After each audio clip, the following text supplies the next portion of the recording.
menerangkan sedikit panduan ataupun tips bagaimana untuk menjawab ujian psikometrik bagi jawatan penolong pegawai takbir N5.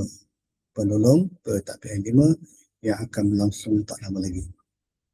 Jadi saya nak sharekan skrin.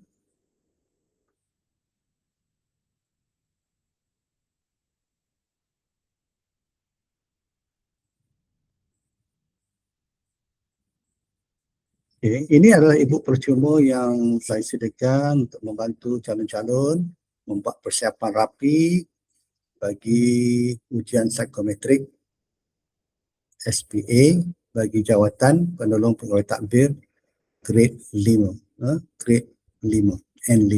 Dalam ini ada 20 contoh soalan, ada teknik, elak perangkap dan juga strategi untuk lulus dalam ujian ini.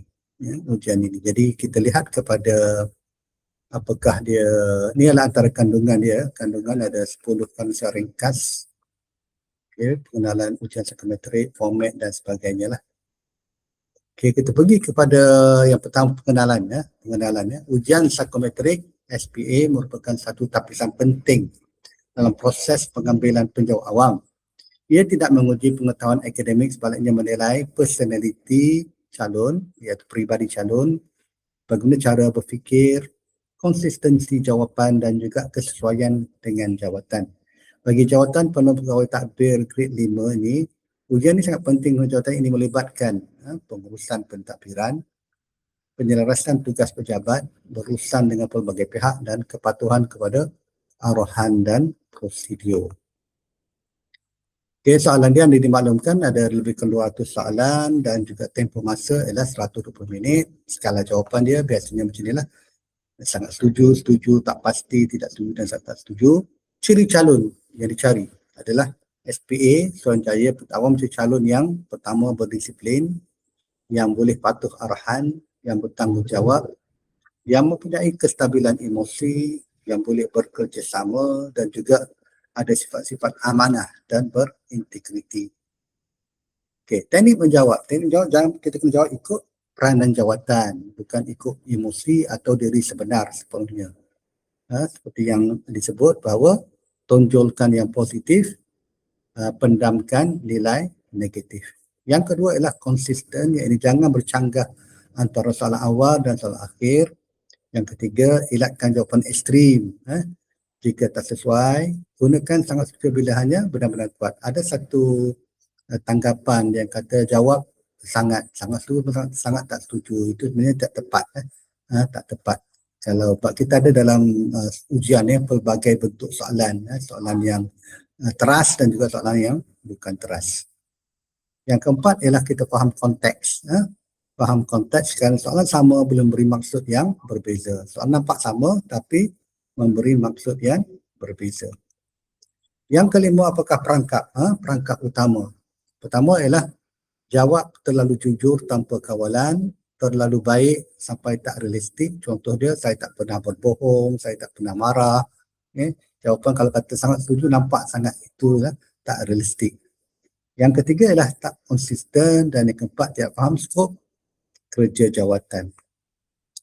Kat sini ada 20 contoh soalan jawapan dan huraian. Saya akan pergi 4-5 soalan saja. Pertama, saya sentiasa menyiapkan tugasan sebelum tarikh akhir.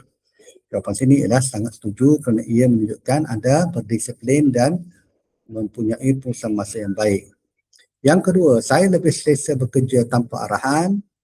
Jawapan terbaik ialah tidak. Itu tak setuju. Jawatan ini memerlukan kepatuhan kepada arahan. Okay, yang ketiga, saya mudah tertekan apabila diberi banyak tugasan. Ini soalan nak uji kestabilan emosi. Okey, yang keempat, saya suka membantu rakan sekerja walaupun bukan tugas saya. Huraian dia kita pilih setuju kerana ia menunjukkan sikap atau semangat bekerjasama. Yang kelima, saya kadang-kadang lewat hadir ke tempat kerja. Jawapan terbaik ialah sangat tak setuju kerana ini soalan pernyataan yang nak menyentuh disiplin. Jadi disiplin tu patuh berdisiplin adalah satu ciri yang sangat penting. Jadi anda boleh lihat baki soalan-soalan lain ada 20 semuanya untuk persediaan anda menghadapi ujian tersebut. Ada di bahagian ketujuh ni adalah bilakah kita pilih jawapan sangat dan bila tidak. Dalam ujian psikometrik, pilihan seperti sangat setuju atau sangat setuju, calon kadang keliru. Nak pilih mana? Sangat setuju ataupun setuju. Jadi dia menunjukkan kekuatan personality anda.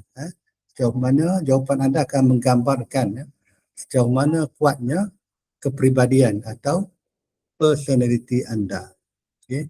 Jadi kat sini diberikan tip dia, pilih sangat setuju atau setuju apabila ia melihatkan nilai asas yang kritikal dalam bidang kesihatan. Mana itu perkara yang wajib ada pada petugas kesihatan. Tingkah laku yang jelas betul ataupun salah. Contohnya, saya sentiasa menjaga disiplin. Ini adalah teras, disiplin adalah teras, jadi jawapan dia adalah sangat setuju. Yang kedua, saya sanggup melanggar peraturan jika perlu. Ini juga satu yang kritikal, tonggak. Jadi kena pilih sangat tidak setuju. Ini menunjukkan kita ada pendirian tegas dan jelas. Itu contoh bagi penggunaan sangat. Manakala ini pula adalah bila nak pilih setuju atau tak setuju, apabila situasi itu bergantung pada keadaan yang melibatkan manusia dan emosi yang ini tidak mutlak dan perlu nampak realistik, bukan ekstrim. Contoh, saya akan terus bekerja walaupun merasa penat. Jawapan dia adalah setuju. Kerana setuju menunjukkan ada komitmen, tapi mesti realistik sebagai manusia. Jadi antara kesilapan ramai calon ialah pilih sangat setuju semua soalan, ataupun ada juga yang pilih tak pasti. Tak pasti menggambarkan anda tidak ada pendirian. Jadi formula mudah ingat, isu prinsip, disiplin, integriti, guna sangat, isu situasi, emosi, flexibility, guna yang biasa, sama ada setuju ataupun tak setuju. Jadi anda boleh dapatkan e-book ini, percuma ini, dari link yang diberikan. So saya harap perkongsian ini akan membantu anda untuk bersedia dengan sehabis baik untuk ujian nanti. Selamat maju jaya saya ucapkan.